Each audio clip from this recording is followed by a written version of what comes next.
Good afternoon, ladies and gentlemen. You must be feeling hungry now. It's late into the hour. I want to begin by thanking everyone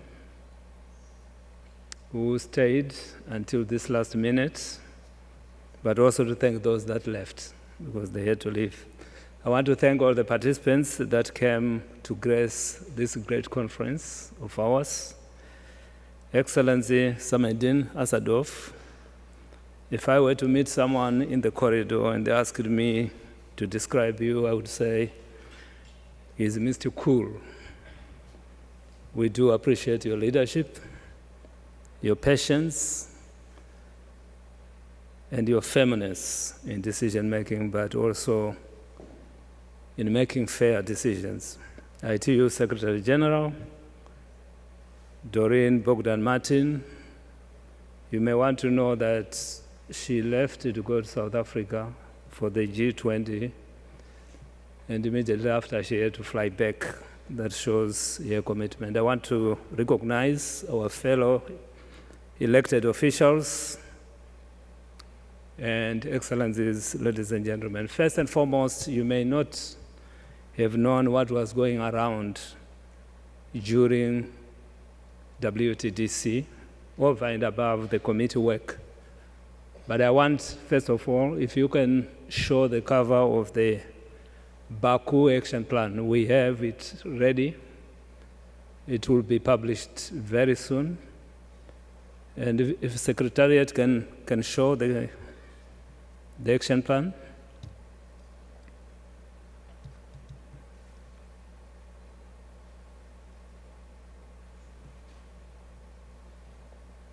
Okay, so we want to thank you.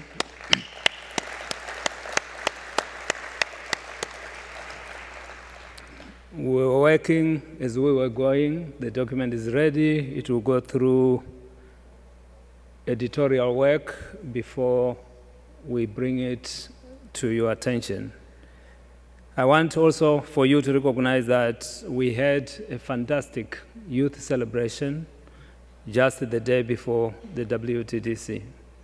I thank the host country for hosting the young people who came, over 500 from different regions of the world, and for making the astronauts available to interact and inspire the young people, and they even made it possible for the young people to talk to the International Space Station.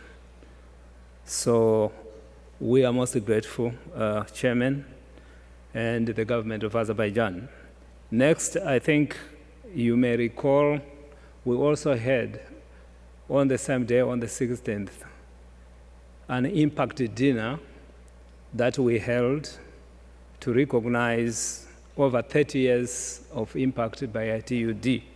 I want to thank our sponsors who rallied behind the idea and the concepts. And we met beautiful people that came from different regions that were giving testimonials as to how they are being impacted by our projects.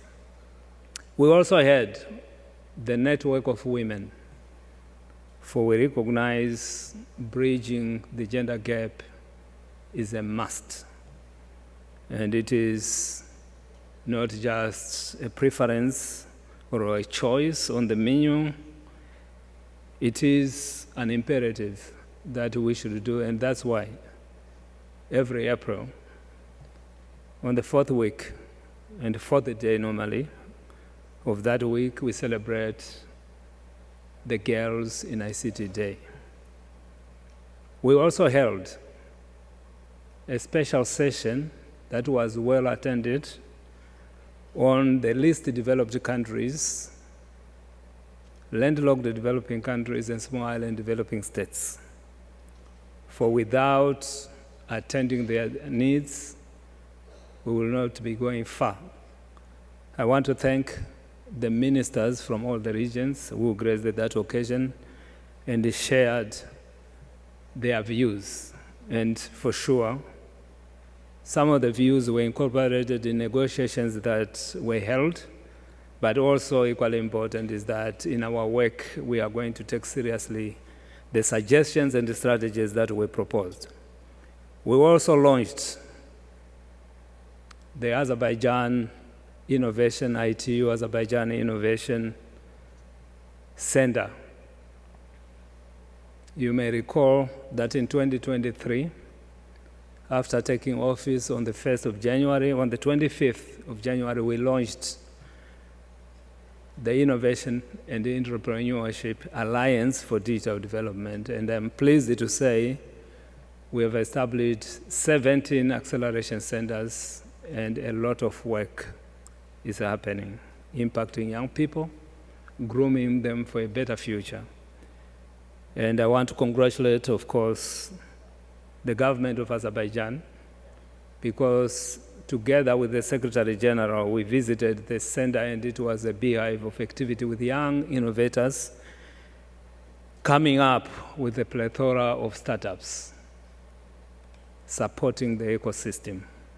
And we thank everybody involved, our sponsors, or those that provided voluntary contributions to make this project a success.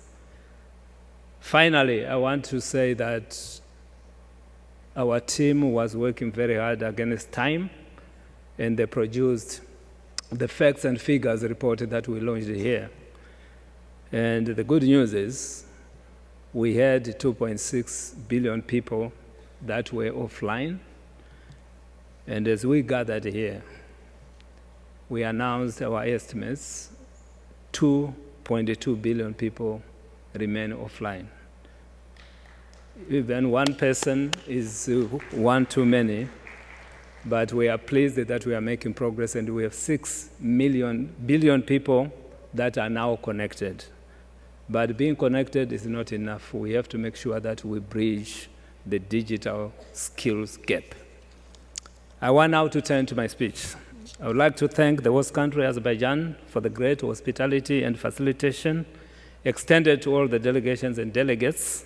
I want to thank all the delegates that came and became part of WTDC-25. Many thanks to the incredible host country team, the interpreters, translators, technical staff, and everyone else who was involved and contributed to the success of this conference. I want to thank the ITU elected officials who were in attendance and keenly working towards smoothing any rough edges, which could have involved mediation or the use of their good offices. But I want to thank the delegates themselves who took the time to be here, and even realizing that consensus does not mean unanimity, they humbly bent backwards to make sure that we had a successful conference. Without the chairs and vice chairs of committees, we would not have gone anywhere. I thank you. Our incredible ITU staff, I am proud of you. Let us give them a round of applause.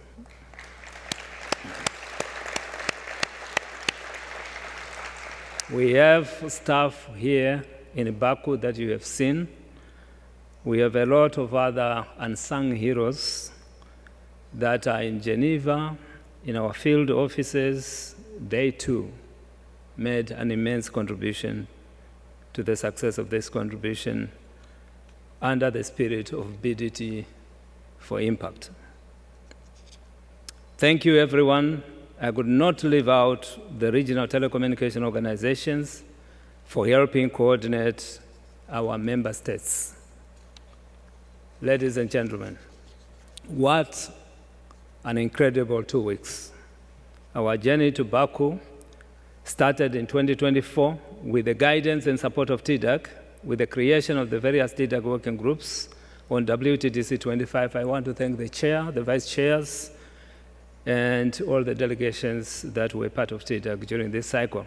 We went on to hold regional preparatory meetings to consult the membership. And thank you for your immense contribution. I thank the host countries that hosted us during that time. And if you may want to know, the regional initiatives adopted here were born at the regional preparatory meetings because each region knows exactly what constitutes their priority. We then held 2 inter-regional meetings to ensure information sharing, coordination, and coherence across the regions. We also held a region by region to take into account time difference and languages, information sessions for new delegates to prepare better for this conference. Today, we conclude a very successful WTDC-25 with very ambitious outcomes. At this conference, we worked for many hours, immersed in the language of technology, bandwidth, algorithms, modeling, and even cloud. It's easy to get lost in the architect, but let's remember what all of this is for. Think about this. A farmer in a remote village in Papua New Guinea, Joseph, isn't just a farmer anymore, thanks to our project. He is a businessman with a weather forecast in his pocket and a global market price at his fingertips. A sick child from Gokina in Pakistan isn't just a statistic. She is a patient receiving a diagnosis from a specialist 1,000 miles away through a screen.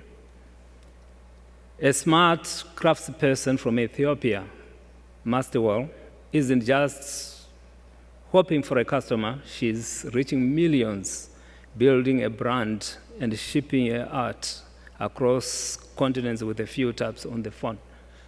When I met this lady, she said, for the first time, I have managed to participate in the fashion show in New York and in Cape Town. And I'm most grateful to the work of ITU. A fisherman in Trinidad and Tobago, Devion, who is in the high seas, receives alerts to save his life from approaching hazards. That is development. Ladies and gentlemen, a conference is not a destination. It is a launch pad. So, as we leave this room, we face a choice. We can be spectators to the digital revolution, or we can be its architects. We can be overwhelmed by the pace of change, or we can be the ones setting the pace. In the development sector, we don't develop technology, we develop people.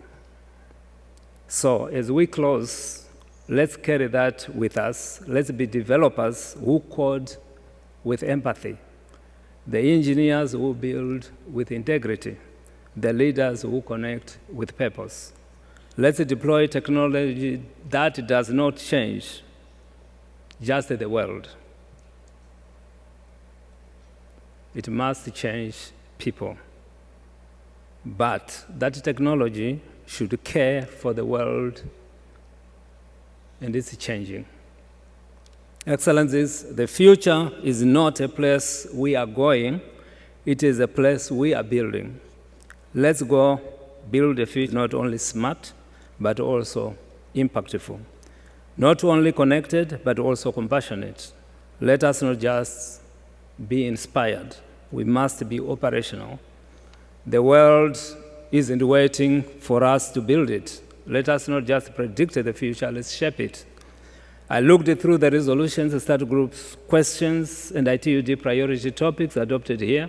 I must pause to thank you all for the humanity you have brought to this conference. Today, 2.2 billion people are still offline. Let technology not divide us, it should connect us. Technology isn't a luxury, it's the great equalizer. It's the most powerful bulldozer. We have to break down the walls of ignorance, poverty, and isolation. The future is not a place we are going, it is a place we are building. As I conclude, let's stop asking if technology contributes to development. The question is obsolete. The real question is, will we harness it? Will we embrace it? Will we use this incredible tool to build a world that is smarter, healthier, and more connected for everyone? The punch I would like to leave you with isn't a feel-good sentiment. It's a call to action.